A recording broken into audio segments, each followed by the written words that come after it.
Hi, I'm Mark Beck. And I'm Stephanie Thompson. And I'm Meghan Salois. We're with Remax Glacier Country, coming to you from Sunset Plaza here in Kalispell, Montana.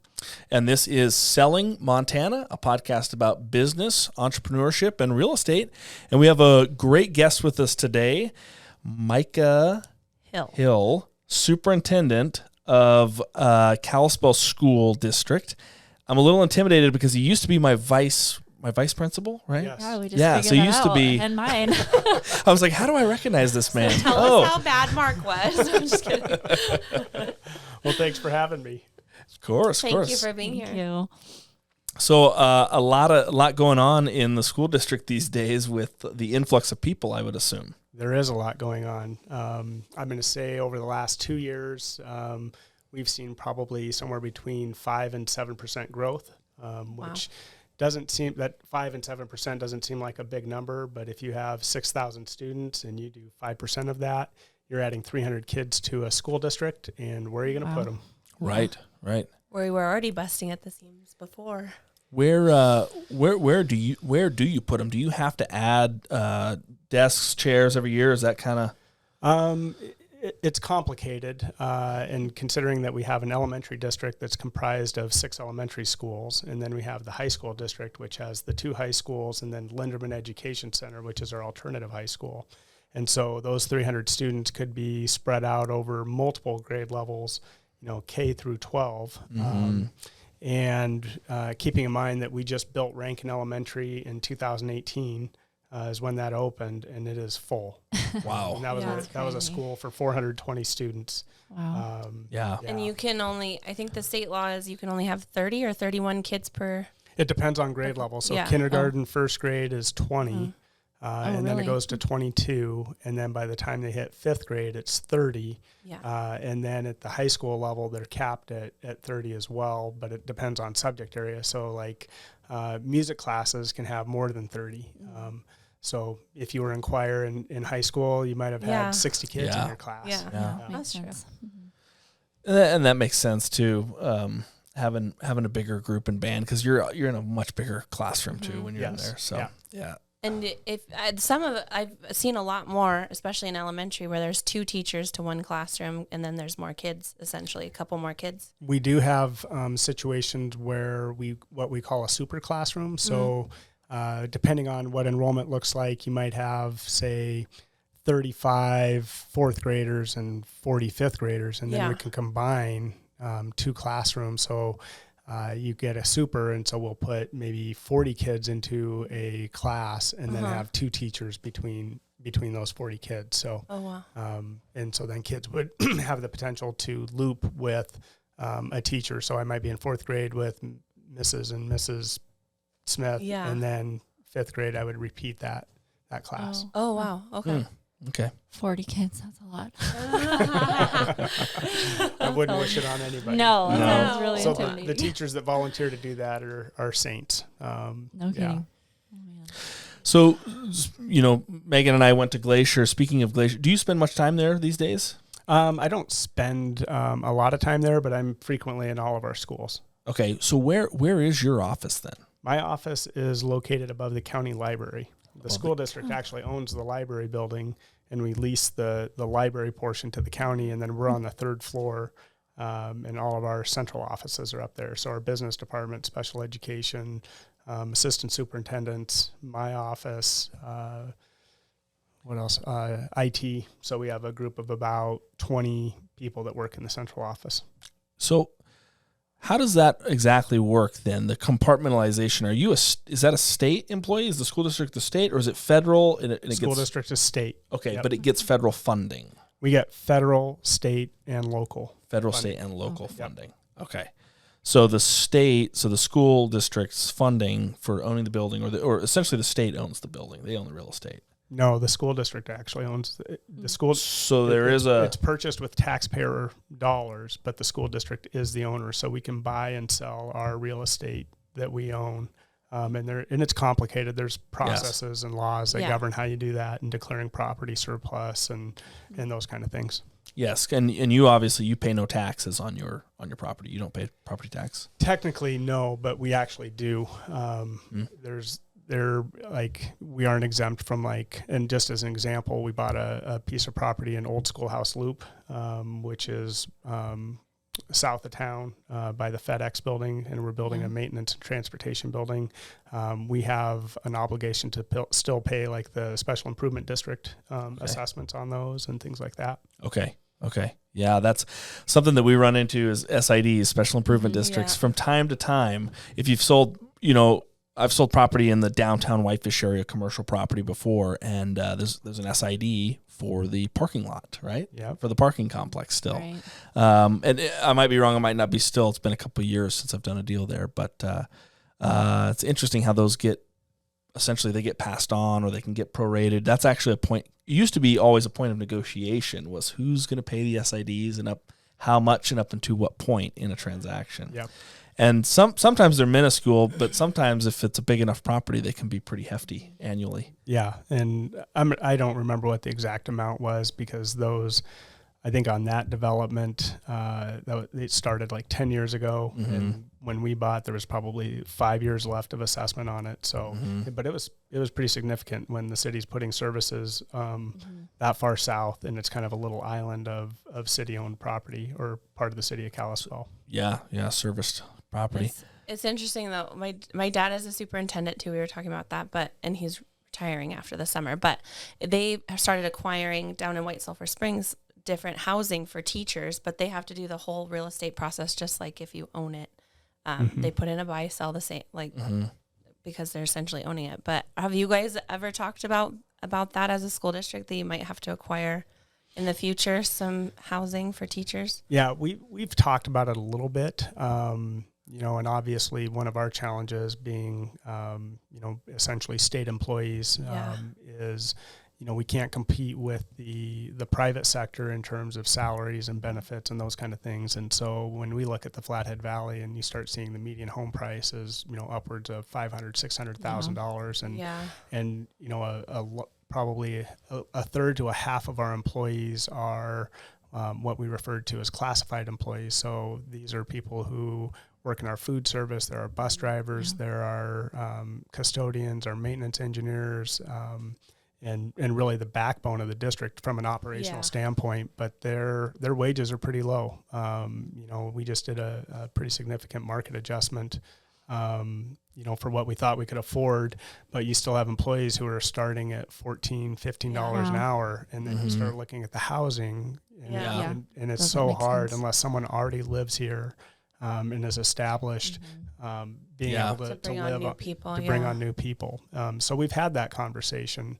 And it's tricky, because I know of other school districts that have, homes or different things, but, when school districts also become landlords, it's a whole new ballgame. It's a whole new ballgame, right? So, and I've heard, kind of these horror stories of, we hired someone, they're in our housing, and then they didn't work out, and yet they won't leave the housing. What do you do with they're housing? squatting. Yep. And so, and our conversations have really been around, looking at what we have for existing properties.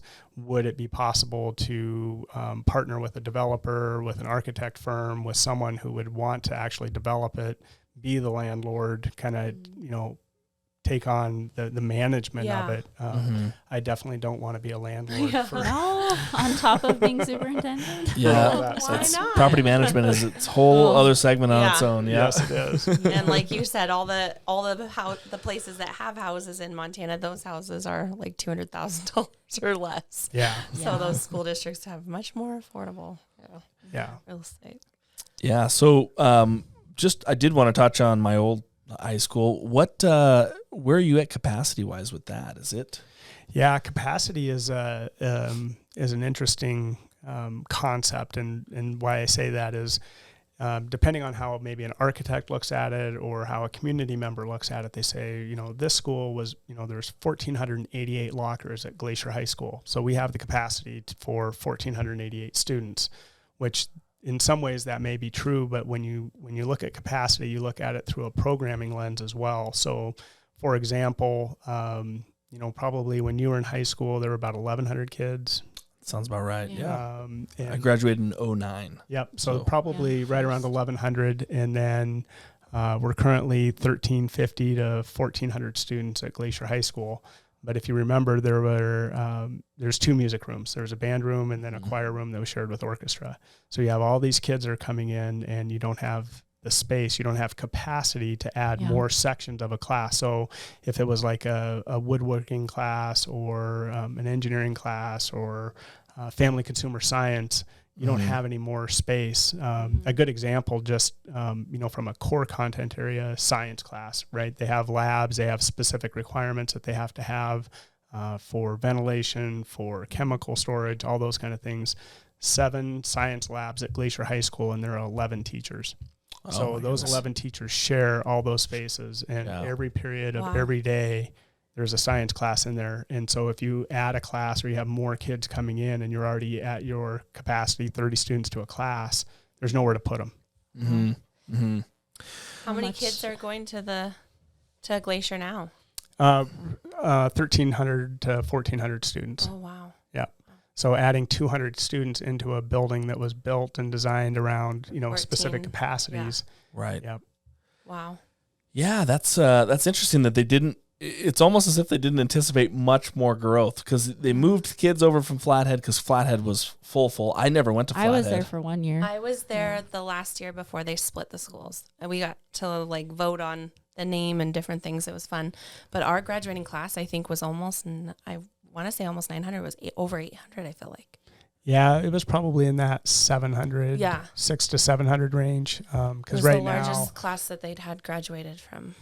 Yeah, they were big, and that was, back at that time we had the junior high, so ninth grade was actually at the Kalispell Junior High School, and then they matriculated as sophomores into Flathead High School, and then when we split and had Glacier and Flathead, now ninth graders then, and we did all of those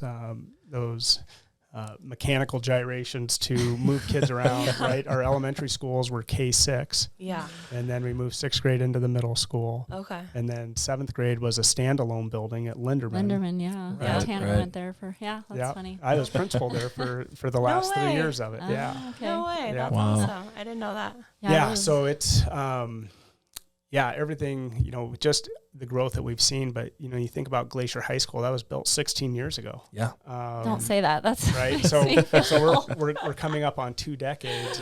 And it was probably built at the time thinking, looking at enrollment projections and things, that it was built to accommodate that. And, Flathead High School just had a pretty significant remodel in the last couple of years, which added some more classroom space. And, but they generally are 100, 150 more students than Glacier High School. Okay, so they are the bigger school. Yes. Oh, that's interesting. Right. And then Linderman has grown. That's where my husband works. But they've grown so much, too. They used to be in that building that's over by Taco Bell, and they moved into Linderman. Yep, moved into Linderman. And we're probably seeing, on average, around 200 students at Linderman as well that are coming from the high schools. And then our Ag Ed Center, we did a really big remodel on that, and now they're probably running around 400 to 450 students a day through the Ag Ed Center. Wow, jeez. And is it only Flathead that goes to Ag now? No, it's always been Glacier and Flathead. Okay. Yep. Mm-hmm.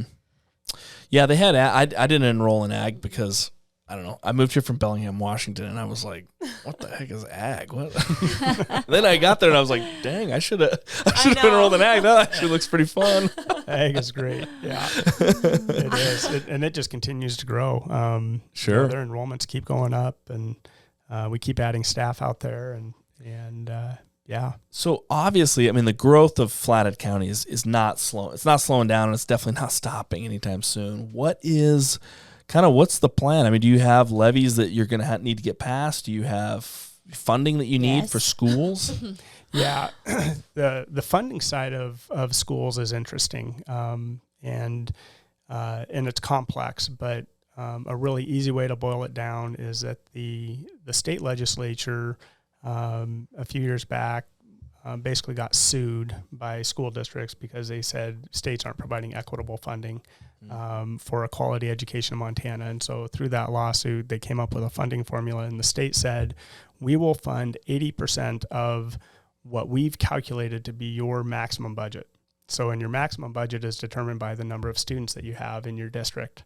So we have an elementary district and we have a high school district. And so there's what we refer to as a general fund. And the state says 80% it's covered. And the state assesses, local property tax or taxes through oil and gas revenue or whatever becomes part of their general fund and they redistribute it. And so when you talk about what is defined as basic education, you talk about reading, writing, arithmetic, science, social studies, right? So, and then you take anything that's extra, right? So the other 20%, activities, foreign language, music, vocational programs, those kind of things. What you're really doing is you're asking your taxpayers to locally fund that other 20%. And so right now our elementary is sitting at 99% of maximum budget. So we have very little wiggle room from a budgeting standpoint to add anything to our elementaries. And then on the high school side, we're sitting at 91%. So if the general fund budget is $22 million, we're basically sitting about $2.5 million short of full funding. And so, and then when you break down a school district's budget in the general fund, about 90% of all of the money is salary and benefits. So Kalispell Public Schools, second largest employer in the valley behind the hospital. Right. We have about 850 regular employees. And then we run an annual payroll of about 1,200 W-2s that we process. We have substitute teachers. You have, you have a variety of temporary workers. Could be in food service in the summertime. Could be people who mow our lawns.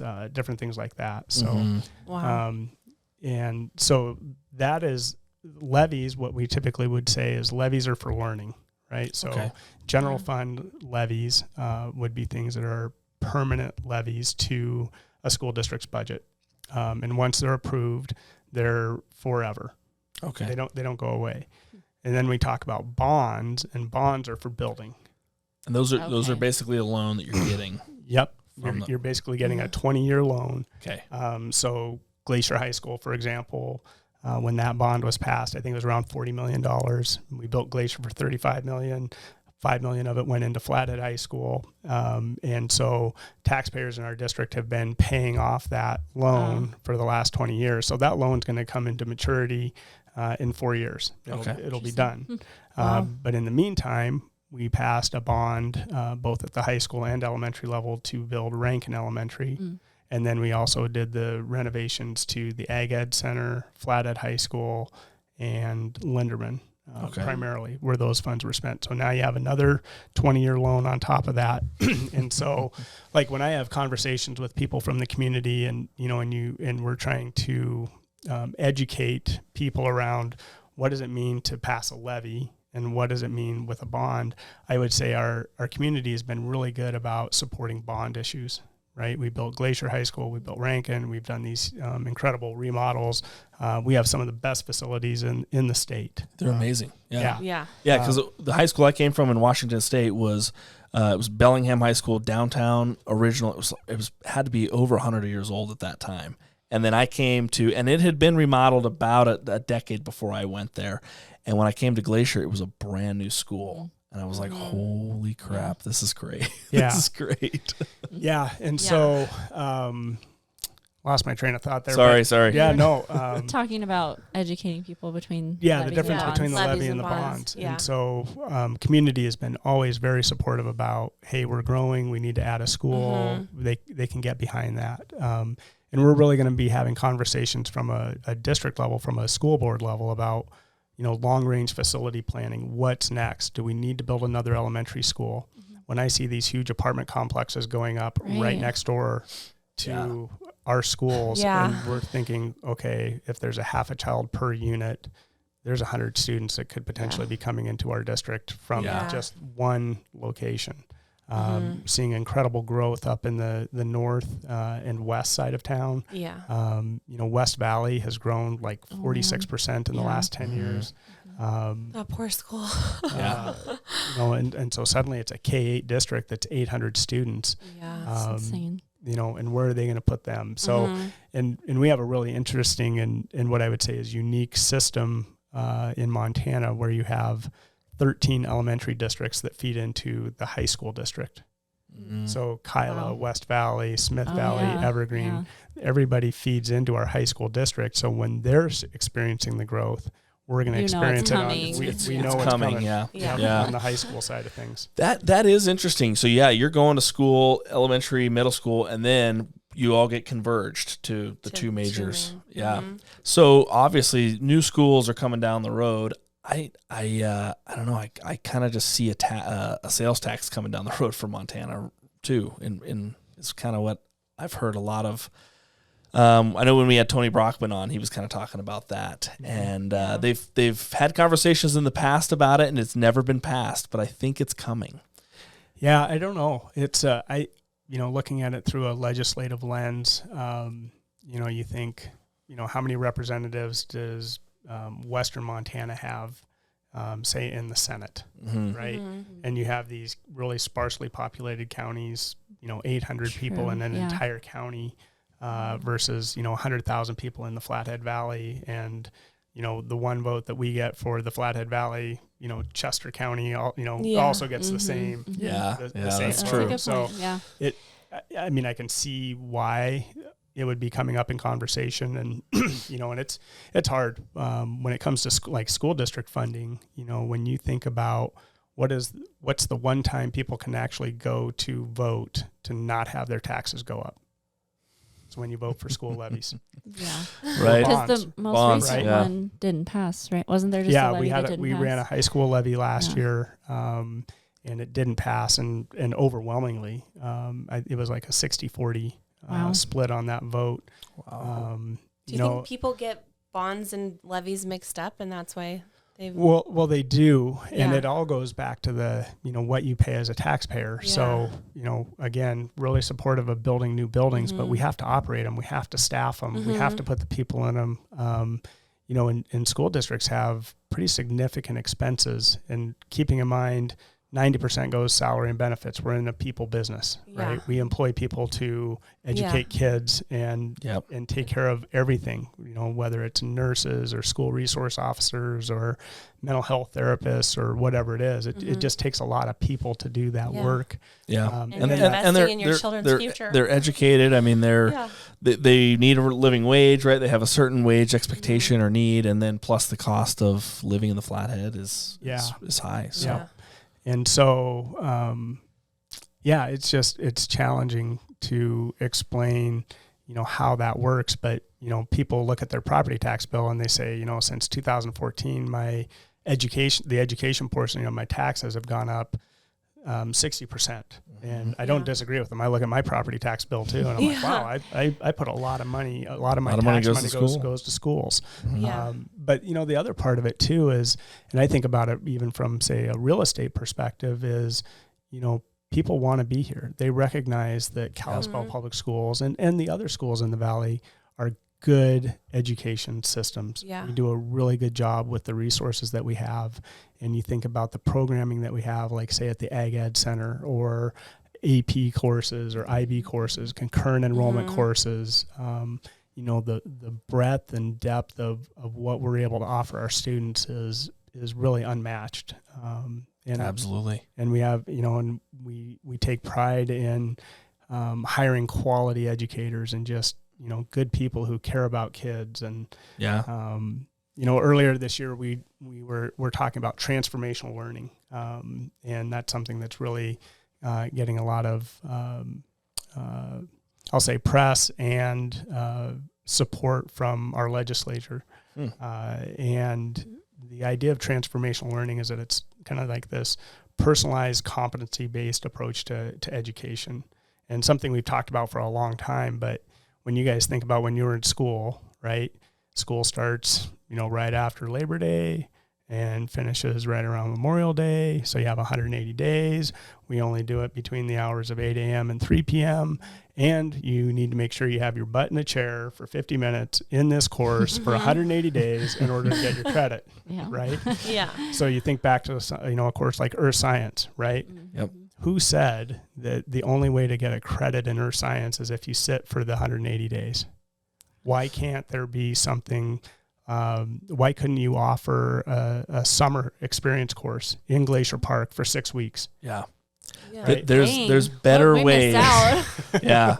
Well, I think a lot of our education system was kind of tailored around Ford Motor Company's assembly lines, if I remember correctly. Yep, the industrial model of education. Yeah. And, so we're talking about those things and just innovations. And, and I've sometimes said, I kind of want to blow it up. Like, let's think outside the box. Yeah. What can we do? And what are the constraints that we have? Why can't a student go to work or be in an apprenticeship program and get credit for it? And graduate high school.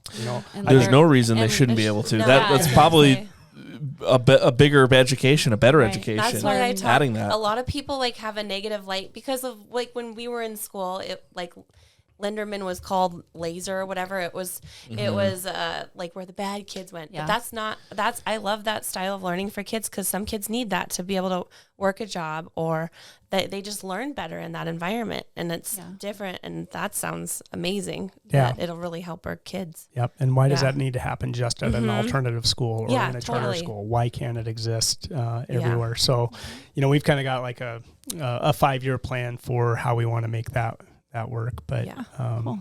It's good stuff. But what I was going to say is that we've done this little exercise in community listening sessions, and I did it at a chamber luncheon. If I were to give you a piece of paper and a pen and say, write down the goals that you have for your kids when they graduate high school, what would they be?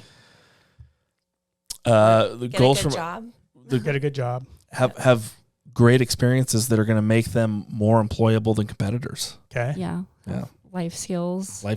Yeah. Soft skills. We want them to be caring. Social. Yeah. Say respect. Right. Be respectful. Yeah. Yep.